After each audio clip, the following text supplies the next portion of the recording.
Hello everyone, welcome to my YouTube channel Wangxian fan fiction explanation. तो आज मैं आपके साथ Asian fan fiction trapped in mafia world का नेक्स्ट पार्ट शेयर करने वाली हूँ। तो फिर चलिए आज का पार्ट हम शुरू करते हैं। इससे जो पहले वाला पार्ट था उसमें हमने देखा था कि जो झाओ लूसी है उसने जानबूझकर ईबो से जैन की शिकायत की थी और ईबो ने जैन से माफ़ी मांगने के लिए भी कहा था, लेकिन जैन ने साफ मना कर दिया। वो सीधा अपने रूम में वहाँ से चला जाता है और ईबो फिर जैन के जाने के बाद झाओ लूसी को खुद से दूर करता है और वो भी वहाँ से चला जाता है। झाओ लूसी चुपचाप वहीं पर खड़ी हुई थी। जैन सीधा अपने रूम में आता है और वो सीधा बालकनी के अंदर चला जाता है और वो गुस्से में था। उसका मूड बिल्कुल भी ठीक नहीं था, उसे बहुत ही ज़्यादा इरिटेशन फील हो रही थी। जैन अपने मन में सोचता है, झाओ लूसी, मैं नहीं जानता कि ईबो मेरे साथ क्या करेगा, लेकिन मैं तुमसे बिल्कुल भी माफ़ी नहीं मांगूंगा क्योंकि तुम इसके लायक ही नहीं हो। तुम बिल्कुल भी मेरी माफ़ी डिज़र्व नहीं करती हो। जैन अपने मन में ये सोचता है और फिर वो बहुत ही ज़्यादा अजीब फील करता है। जैन कुछ देर से ऐसे ही खड़ा रहता है, फिर वो अपनी आइज़ को बंद कर लेता है और वो कुछ देर के लिए अपनी हर एक प्रॉब्लम, टेंशन सब भूल जाना चाहता था। इसीलिए वो चुपचाप वहीं पर खड़ा रहता है, अपनी आंखें बंद करके वो हवा को फील करता है। 10 मिनट के बाद जैन फिर अपनी आइज़ को ओपन करता है, पीछे टर्न होता है और फिर वो वापस से अपने रूम के अंदर आता है। जैन जैसे ही रूम के अंदर आता है तब वो देखता है कि ईबो बेड पर सोया हुआ है और उसने अपने आप को ब्लैंकेट से कवर करके नहीं रखा है। जैन नैरो आइज से ईबो को देखता है और फिर वो बोलता है, ये इस टाइम क्यों सो रहा है। जैन धीरे से बोलता है और फिर वो ईबो पर ध्यान नहीं देता। फिर वो अपनी आइज़ ईबो से हटाता है और वो डोर की ओर चलना शुरू कर देता है, लेकिन तभी अचानक से जैन रुक जाता है और वो दोबारा से पीछे टर्न होकर देखता है। फिर वो कुछ देर सोचता है और फिर धीरे धीरे करके वो बेड के पास आता है। फिर वो ब्लैंकेट को पुल करता है और ईबो के ऊपर डालता है और वो कुछ देर तक बस ईबो को ही देखता है। थोड़ी देर ईबो को देखने के बाद फिर जैन अपनी आइज़ ईबो से हटाता है और वो चुपचाप फिर वहाँ से सीधा रूम से निकल जाता है, डोर को बंद करके। ईबो सीधा जो है यूबिन के रूम के अंदर आता है क्योंकि जैन ने सोचा था कि वो अब और ज़्यादा टाइम अपनी आशियन और यूबिन के साथ बिता सकता है। जैसे ही जैन रूम के अंदर आता है तो वो देखता है आशियन और यूबिन रूम के अंदर नहीं है। जैन फिर चारों तरफ देखता है तो वहाँ पर भी नहीं था। जैन फिर पूरे रूम को अच्छे से चेक करता है, ना ही तो आशियन थी और ना ही वहाँ पर यूबिन था। जैन फिर चुपचाप रूम से बाहर आता है और फिर वो चारों तरफ हॉल के अंदर आशियन और यूबिन को देखता है, लेकिन उसे कहीं भी वो दोनों नज़र नहीं आते। तभी अचानक से जैन देखता है शुआन लू को। शुआन लू अपना कोई काम कर रही थी। जैन जब शुआन लू को देखता है तब वो जल्दी से उनके पास जाता है और उनके सामने जाकर खड़ा हो जाता है। शुआन लू जल्दी से जैन को देखती हैं और अब शुआन लू और जैन एक दूसरे के सामने खड़े हुए थे। जैन शुआन लू को देखता है और वो बोलता फिर वो रुक जाता है, उसे नहीं पता कि वो क्या बोले। जैन चुपचाप नीचे देखने लगता है। शुआन लू कामली जैन को देख रही थी बिना किसी फेशियल एक्सप्रेशन के। उन्होंने कुछ नहीं कहा। जैन दोबारा से अपना माउथ ओपन करता है कुछ बोलने के लिए, लेकिन उसे समझ नहीं आ रहा था कि वो क्या करे। लेकिन तभी जैन बोलता है, आई एम सॉरी शीजे, जो भी मैंने किया उसके लिए। शुआन लू कुछ भी नहीं बोलती, वो बिल्कुल भी जैन की बातों का रिस्पॉन्ड नहीं करती। वो बस चुपचाप जैन को ही देख रही थी। जैन जब ये सब बोल रहा था तब शुआन लू फिर बोलते हैं, जैन तुम ठीक हो। जैन अपना सर थोड़ा सा ऊपर करता है और बोलता है, हाँ मैं ठीक हूँ, लेकिन प्लीज़ मुझे मुझे माफ़ कर दीजिएगा। मैंने आपको मेरी रियल आइडेंटिटी या फिर रियल मेरा इंटेंशन क्या था उसके बारे में नहीं बताया था। आई एम रियली सॉरी, मुझे मुझे माफ़ कर दीजिएगा। मैं आपको नहीं बता पाया। मैं क्या करता, प्लीज़ माफ़ कर दीजिएगा मुझे, मैं बहुत ही ज़्यादा गिल्टी हूँ। जैन ये सब चीज़ें बोलता है और फिर शुआन लू को देखता है। शुआन लू जैन को देखती हैं और वो वर्डली बोलती हैं, जैन। जैन बोलता है, प्लीज़ क्या आप मुझे माफ़ कर देंगी। मैं जानता हूँ मुझे माफ़ करना मतलब इतना आसान नहीं है। मैंने जो भी किया है मतलब उसकी वजह से कहीं ना कहीं आप लोगों को बहुत ज़्यादा परेशानियों का सामना करना पड़ा होगा। आई एम सॉरी, प्लीज़ माफ़ कर दीजिएगा मुझे। लेकिन मैंने जो भी किया उसके पीछे एक रीज़न था। मैं आपको बताना चाहता हूँ, मैं सच में आपको बताना चाहता हूँ इसके पीछे क्या रीज़न था। मैंने जानबूझ के नहीं किया था। शुआन लू जब ये सुनती हैं तब वो जैन को देखती हैं। जैन शुआन लू के दोनों हाथों को पकड़ लेता है। शुआन लू बोलती, जैन काम डाउन, शांत हो जाओ, ठीक है, तुम्हें ऐसे घबराने की ज़रूरत नहीं है, ठीक है, मेरे साथ आओ। जैन बोलता है, हाँ। इसके बाद शुआन लू जैन को लेकर अपने रूम के अंदर आती हैं। जैन शुआन लू को देखता है और बोलता है, मैंने जो भी किया प्लीज़ उसके लिए माफ़ कर दीजिएगा। शुआन लू बोलती है, जैन मैं जानती हूँ कि जो भी कुछ हुआ तुमने ऐसे ही हमारे मास्टर को बिट्रे नहीं किया था, उसके पीछे ज़रूर कोई रीज़न होगा। अगर तुम कंफर्टेबल हो तो तभी तुम मुझे बताना। अगर तुम अच्छा फील नहीं कर रहे हो या तुम कंफर्टेबल नहीं हो तो इसकी कोई ज़रूरत नहीं है। कोई बात नहीं, जब तुम कंफर्टेबल फील करो तब मुझे बता देना। जैन शुआन लू को देखता है और बोलता है, शीजे, मैं आपको बताना चाहता हूँ, लेकिन प्लीज़ आप प्रॉमिस करिए कि आप इस बारे में किसी को नहीं बताएंगी। शिवान लू जैन को देखती हैं और बोलती है, जैन मैं तुमसे प्रॉमिस करती हूँ मैं किसी को नहीं बताऊँगी। जैन बोलता है, शीजे आज से 4 साल पहले जब मैं इस मैंशन के अंदर आया था तब मेरा एक इंटेंशन था। मैं इस मैंशन में सिर्फ ईबो की पर्सनल इन्फॉर्मेशन, आई मीन जो उसके बिजनेस के अकॉर्डिंग जितने भी फाइल्स हैं, डॉक्यूमेंट्स हैं, मैं उन सभी की इन्फॉर्मेशन को चुराने के लिए आया था, क्योंकि मैं तब एक मिशन पर था। मेरा ब्रदर जोचेंग, उसे उसे कुछ लोगों ने किडनैप कर लिया था और उन्होंने मुझे फ़ोर्स किया था ये सब चीज़ें करने के लिए। अगर अगर मैं ये नहीं करता तो वो लोग मेरे ब्रदर को मार देते। इसीलिए मैंने ये सब किया था। जैसे ही शुआन लो ये सुनती हैं तो वो बोलती, क्या तो तुम्हारा भाई जोचिंग मिसिंग है? जैन बोलता है, हाँ। शुआन लो बोलते, जैन कि क्या वो तुम्हें मिला? क्या सब ठीक है? जैन बोलता है, नहीं, वो मुझे नहीं मिला। मैं आपको सब स्टार्टिंग से बताता हूँ। शुआन लू बोलती है, हाँ। इसके बाद जैन शुआन लू को स्टार्टिंग से बताता है कि उसके पास्ट में क्या हुआ था, जो जो कुछ उसने सफ़र किया है उन सब चीज़ों के बारे में, और उसका ब्रदर उसे नहीं मिला। शुआन लू जैन को देखती है और बोलती है, तुम्हारा मतलब है जैन कि इन सब चीज़ों के मास्टरमाइंड वांग यीफई है? जैन अपना सिर हाँ में हिलाता है और उसकी आंखों से आंसू बहने लगते हैं।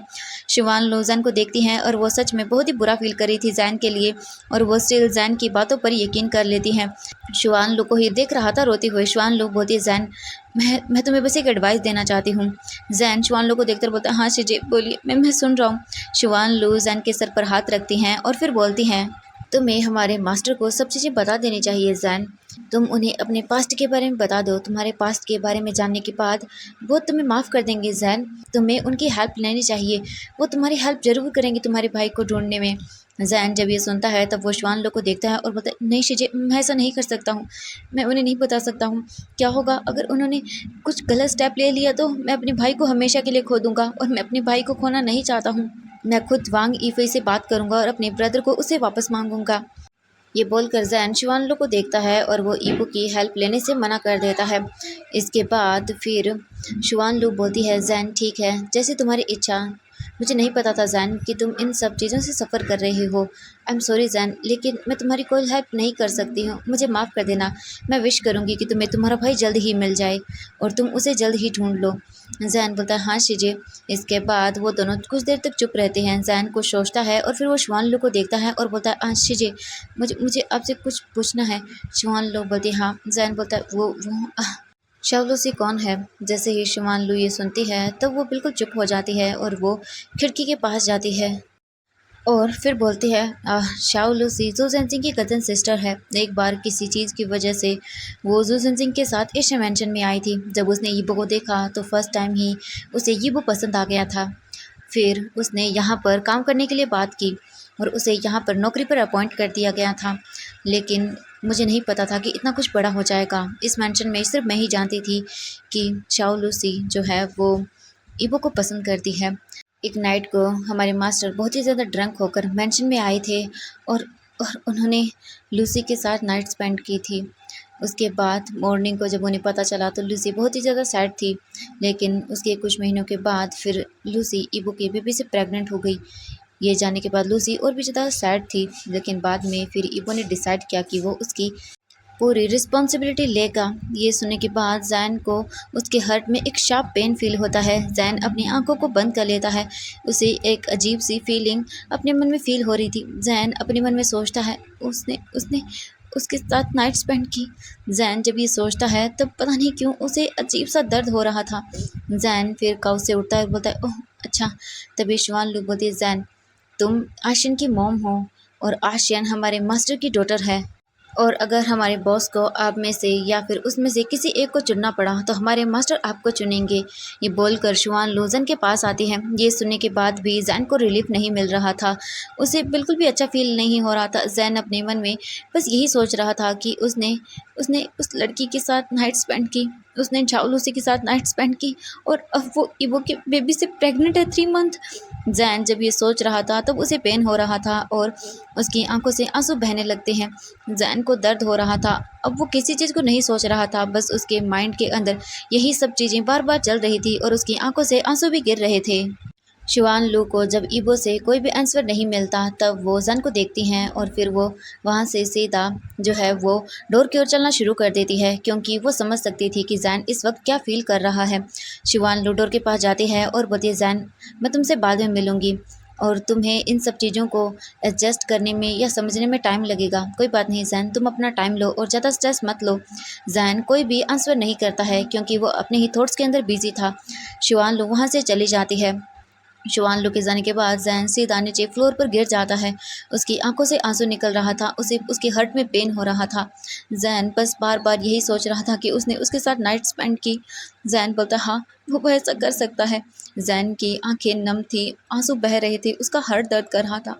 जैन बोलता है, हाँ वो ऐसा कर सकता है, वो अमीर है, इतना ज़्यादा उसके पास पैसा है, वो कुछ भी कर सकता है। हाँ वो माफिया है और उसके पास तो बहुत सारी गर्ल्स होंगी, बॉयज़ होंगे जो उसे खुश करेंगे। हाँ, उसे खुद को खुश करने से कोई नहीं रोक सकता है। उसने बहुत सारे लोगों के साथ की होगी नाइट स्पेंड, लेकिन ये सब चीज़ें मुझे इतना हर्ट क्यों कर रही है? क्यों मुझे दर्द हो रहा है इतना ये जानकर कि उसने किसी और को टच किया होगा? मुझे मुझे क्यों दर्द हो रहा है अपने हर्ट में? मुझे उसके बारे में क्यों सोच-सोच कर बुरा लग रहा है? मैंने ये सब कभी नहीं चाहा था। मैंने बस एक सिंपल सी छोटी-सी पीसफुल लाइफ़ चाही थी। लेकिन मेरी लाइफ़ के अंदर सिर्फ़ मुझे परेशानियाँ, दर्द, दुःख यही सब मिला है। ऐसा क्यों? मैं अब और जीना नहीं चाहता हूँ। ये सोचकर जैसे ही ज़ैन ये सोचता है तब वो अचानक से रुक जाता है, क्योंकि वो जानता है वो मर भी नहीं सकता है, क्योंकि उसे अपनी बेटी को सँभालना होगा, आशिन का ख़्याल रखना होगा। ज़ैन अपनी मर्ज़ी से मर भी नहीं सकता है। वो कैसे कैसे क्या करे? हे भगवान प्लीज़ कुछ तो करो, मेरी हेल्प, मैं ऐसे नहीं जी सकता हूँ। मैं अपनी लाइफ को ख़त्म करना चाहता हूँ, लेकिन मैं वो भी नहीं कर सकता हूँ। मेरी लाइफ में इतनी परेशानियाँ, दुःख, दर्द क्यों हैं? ये अजीब-सा एहसास धीरे-धीरे मुझे मार रहा है। मैं नहीं रह सकता ऐसे, बिल्कुल भी नहीं रह सकता। ज़ैन ये सब सोचता है और वो 2 घंटे तक लगातार ऐसे ही चीज़ें सोचता रहता है। उसके सर में दर्द हो रहा था, उसका सर फट रहा था इन सब चीज़ों को सोच-सोच कर। ज़ैन 2 घंटे के बाद अपने आप को शांत करता है, फिर वो वहाँ से उठता है और वो धीरे-धीरे करके वॉल का सहारा लेते हुए सीधा हॉल के अंदर चलने लगता है। ज़ैन एक ज़िंदा लाश की तरह चल रहा था, उसके अंदर कोई इमोशन नहीं था। ज़ैन जब हॉल के अंदर आता है तभी अचानक से उसकी नज़रें ईबो पर पड़ती हैं। जैसे ही वो ईबो को देखता है तब वो वहीं पर रुक जाता है, वो कुछ भी नहीं करता। ज़ैन की आँखों में आँसू था, वो नहीं देख पा रहा था ये सब चीज़ें। उसके मतलब जैसे हार्ट में किसी ने स्टैब कर दिया हो, उसे इस तरीके का फ़ील हो रहा था। वांग यीबो सीढ़ियों से उतरकर नीचे आ रहा था, क्योंकि उसने आराम किया था अपने काम के कारण और अब उसने आराम से पीसफुली नींद ले ली है, तो अब वो अपने ऑफिस का कुछ काम करेगा, इसीलिए वो नीचे आ रहा था। लेकिन तभी अचानक से उसे फ़ील होता है कि कोई उसे देख रहा है। ईबो तभी इधर-उधर देखता है, तभी उसकी नज़रें ज़ैन पर पड़ती हैं जो उसे ही देख रहा था। ईबो जैसे ही ज़ैन को देखता है तो ज़ैन अपनी आँखें ईबो से हटा लेता है और वो उस फ्लावर पॉट को देखने लगता है जो उसके पास ही टेबल पर रखा हुआ था। और ज़ैन वहाँ पर कोई भी डस्ट नहीं थी, लेकिन फिर भी वो उस फ्लावर पॉट को साफ़ करने लगता है, उस पर वो डस्ट को हटाने लगता है। ये देखकर ईबो स्मिक करता है और वो शाओ लूसी को देखता है जो वहीं सोफ़े पर बैठी हुई थी और वो टीवी देख रही थी और स्नैक्स खा रही थी। ये देखकर ईबो एक डेविल स्माइल देता है और वो सीधा शाओ लूसी के पास जाता है। शाओ लूसी जैसे ही ईबो को देखती है तो वो उसे एक स्माइल देती है और वो उसकी ओर स्नैक्स की प्लेट को आगे कर देती है। ईबो स्माइल करते हुए उस स्नैक्स की प्लेट को ले लेता है, उसमें से एक स्नैक्स लेता है और वो उसे बाइट करता है। तभी अचानक से ईबो झाओलूसी के पीछे आता है और वो उसे पीछे से हग करता है। इससे झाओलूसी पूरी शॉक रह जाती है, क्योंकि उसने कभी इस चीज़ की उम्मीद ही नहीं की थी ईबो से। तो ईबो देखता है उसकी ओर और ई झाओलूसी भी अपने फेस को टर्न करती है और वो ईबो को एक सॉफ्ट स्माइल देती है। जैन जब ये देखता है तब वो उस फ्लावर को बहुत ही कसकर पकड़ लेता है, जैसे वो उसे ऑक्सीजन बिना देकर ही मार देना चाहता हो। लेकिन फिर ईबो कुछ भी नहीं बोलता, बस वो चुपचाप जैन को देखता है।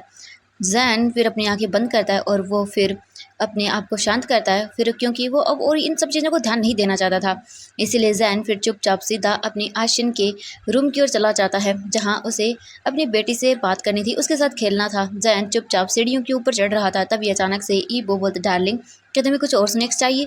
जैसे ही ज़ैन ये सुनता है तब वो वहीं पर रुक जाता है और वो बोलता है, क्या डार्लिंग? तभी अचानक से ये देखने के बाद तो झाऊ लूसी बहुत ही ज़्यादा हैप्पी हो जाती है और वो अपनी स्नैक्स की जो प्लेट थी उसे जल्दी से काउच आई मीन जो टेबल था उस पर रख देती है। ईबो को देखते हुए बोलती है, हाँ बेबी, मुझे मुझे मैंगो शेक चाहिए। ईबो ये सुनकर स्माइल करता है। जैन अपनी आंखें बंद कर लेता है और वो अपने आप को शांत करने की कोशिश करता है और वो अपने आप से ही लड़ रहा था और बोल रहा, जैन तुम्हें पीछे देखने की ज़रूरत नहीं है, मत देखो उन्हें, बिल्कुल मत देखो। जैन अपने आप को ही शांत करवा रहा था। ईबो उन दोनों को देखने से अपने आप को रोकता है और वो सीधा डायरेक्टली ईबो को देखता है। ईबो भी पहले से ही जैन को ही देख रहा था। ईबो और जैन दोनों ही एक दूसरे की आइज़ में देखने लगते हैं। उन दोनों को इस चीज़ का एहसास भी नहीं रहता कि वो इस मैंशन के हॉल के अंदर अकेले नहीं हैं, वहाँ पर और भी लोग हैं। लेकिन इन सब चीज़ों को भूल कर वो दोनों एक दूसरे को ही देख रहे थे। वो दोनों एक दूसरे को देखने के अंदर पूरे खो चुके थे। तभी झाऊ लूसी को जब ईबो से कोई भी रिस्पॉन्स नहीं मिलता तब वो ईबो को देखती है। ईबो तो कहीं और ही देख रहा था। झाऊ लूसी देखती है कि वहाँ पर ईबो मतलब किसे देख रहा है। वो ईबो क्या इसको फॉलो करती है, तब उसकी नज़रें जैन पर पड़ती हैं, जो कि जैन ईबो को ही देख रहा था और वो दोनों एक दूसरे को देखने के अंदर पूरे खो चुके थे। झाऊ लूसी जब ये देखती है तब वो गुस्से में अपने दांत पीसने लगती है और वो बोलती है, हाउ डेयर यू, तुम्हारी हिम्मत कैसे हुई हाँ मेरे फियोंसे को घूरने की। ये सुनने के बाद ईबो और जैन दोनों ही अपने सेंस में वापस आते हैं और वो दोनों झाऊ लूसी को देखते हैं। झाऊ लूसी अपने काउच से उठ जाती है और वो जैन को देखती है और बोलती है, तुम्हारी हिम्मत कैसे हुई, तुम ऐसा कैसे कर सकती हो, तुम बिल्कुल भी मेरे फियांसे को नहीं देख सकती हो। जैन जब ये सुनता है तब वो अपने मन में सोचता है कि अपने डे को ख़राब करने से अच्छा है, क्योंकि अगर वो इससे बात करेगा, इससे बहस करेगा तो सच में उसका डे ख़राब हो जाएगा। तो इसीलिए सबसे अच्छा यही होगा कि जैन यहाँ से चला जाए। जैन फिर अपने मन में ये सोचता है और वो सीधा ऊपर की ओर जाना शुरू कर देता है। लेकिन तभी झाऊ लूसी बोलती है, रुको, वहीं पर रुक जाओ, तुम्हारी हिम्मत कैसे हुई हाँ मेरे फियोंसे को रोकने की, मेरे फियोंसे को घूरने की, वापस आओ, मेरा ऑर्डर है ये तुम्हें। जैन अपने प्लेस पर ही रुक जाता है और वो पीछे टर्न होकर देखता है और वो गुस्से भरी आंखों से मतलब एकदम ऐसी आइज से देखता है कि सच में वो झाऊ लूसी को मार ही डालेगा। ईबो जैन को देखता है और वो खुद शौक हो जाता है, क्योंकि उसने पहली बार जैन की आंखों में ऐसा गुस्सा देखा था। आज से पहले उसने जैन को कभी ऐसा नहीं देखा था। सच में ईबो खुद डर जाता है जैन की ऐसी आइज़ को देखकर। इसके बाद जैन फिर बोलता है, मुझे कोई मतलब नहीं है कि वो किससे बिलोंग करता है, समझ आया तुम्हें। ये बोलकर जैन चुपचाप सीधा वहाँ से चला जाता है आशिन को ढूंढने के लिए। ये सुनकर झाऊ लूसी जैन के पीछे जाने लगती है, लेकिन तभी ईबो उसका हाथ पकड़ लेता है और उससे कोल्ड वॉइस के अंदर बोलता है, तुम कहाँ जा रही हो। झाऊ लूसी पीछे टर्न होकर देखती है और वो ईबो के फेस को कन्फ्यूजिंगली देखती है और वो अपने मन में सोचती है, अभी इसे क्या हो गया, ये मुझसे इतनी रूडली क्यों बात कर रहा है, अभी तो ये कितने अच्छे से बात कर रहा था। झाऊ लूसी बोलती है, मुझे जेलसी फील हो रही है, मैं उस पर्सन को बिल्कुल भी यहाँ पर बर्दाश्त नहीं कर सकती हूँ, तुम मेरे हो, वो तुम्हें कैसे देख सकता है, तुम्हें देखने का हक सिर्फ मेरा है बिकॉज तुम मुझसे बिलोंग करते हो। वो इस मैंशन के अंदर कर क्या रहा है, पहले तो मुझे ये बताओ तुम। ईबो जब ये सुनता है तब बोलता है, ये मैंशन मेरा है। झाऊ लूसी ये सुनने के बाद ईबो को देखती है और वो गल्प करती है और फिर वो बोलती है, हाँ मुझे पता है कि ये मैंशन तुम्हारा है, लेकिन वो पर्सन मुझे बिल्कुल भी पसंद नहीं है, वो इस मैंशन में क्यों रह रहा है, हाँ वो बिल्कुल भी अच्छा नहीं है, वो बहुत ही रूड है, वो मुझे हमेशा डराता रहता है, और तुम्हें पता है कि मैं तुम्हारे बेबी से प्रेग्नेंट हूँ। इससे पहले कि वो कुछ और बोल पाती ईबो उसे कट करता है और बोलता है, दोबारा इस चीज़ को बोलने की ज़रूरत नहीं है, मुझे पता है। ये बोलकर ईबो वहाँ से चलना शुरू कर देता है। तभी झाऊ लूसी ईबो के पास आती है और वो ईबो को हक करती है। ईबो उसे हक बैक नहीं करता और वो जल्द ही उसे खुद से थोड़ा सा दूर पुश कर देता है। झाऊ लूसी ईबो को देखती है और बोलती है, ईबो तुम जानते हो कि मैं प्रेग्नेंट हूँ और एक प्रेग्नेंट लेडी के लिए स्ट्रेस बिल्कुल भी अच्छा नहीं है और ना ही उसके बेबी के लिए है। अनबॉर्न बेबी के लिए स्ट्रेस अच्छा नहीं होता है और वो पर्सन हमेशा मुझे स्ट्रेस देता है, इसीलिए मैं वरिड हूँ, वो मेरे बेबी को हर्ट कर सकता है। बस तुम चाहते हो कि मैं स्ट्रेस लूँ, प्लीज़। मैंने इस मेंशन में सबसे पूछा कि आखिरकार वो है कौन। मैंने मेड से पूछा था लेकिन उन्होंने मुझे उस रूड पर्सन के बारे में कुछ भी नहीं बताया। मैंने शुआन लूस से भी पूछा, उसने कहा कि वो बिज़ी है, वो मुझे जैन के बारे में नहीं बता सकती है।